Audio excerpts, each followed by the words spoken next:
8 district attorneys stood shoulder to shoulder at the Luzerne-County Courthouse Tuesday, united by one message: to protect the public against the release of convicted murderers, to ensure that the victims' rights are protected, and to defend the hard work, the hours and hours of police work and prosecutorial work that went into convicting these defendants.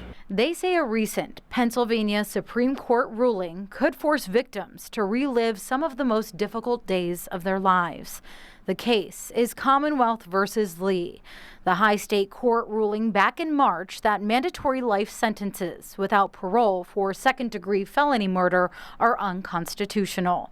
Second-degree murder is a killing committed while the defendant is engaged as an accomplice during a separate felony, such as robbery or rape. Prosecutors warn it could open the door for nearly 1,000 convicted killers to receive new sentences, possibly allowing them out of prison and forcing victims' families back to court decades later.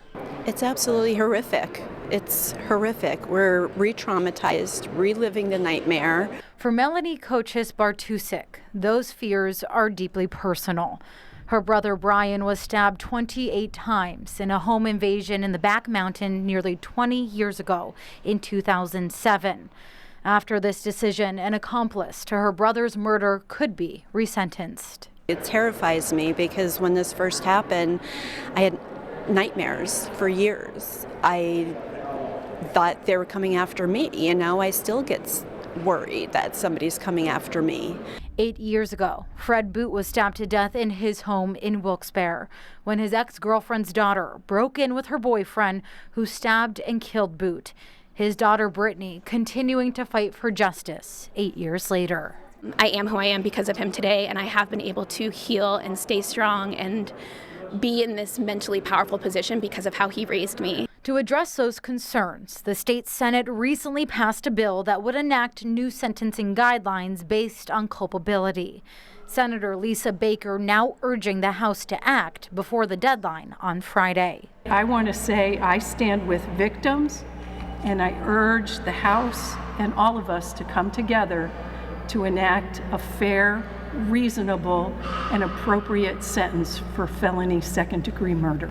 If the legislature does not pass a measure by Friday, judges across the state will likely be required to hold individual resentencing hearings for more than 1,000 incarcerated individuals affected by the state Supreme Court ruling.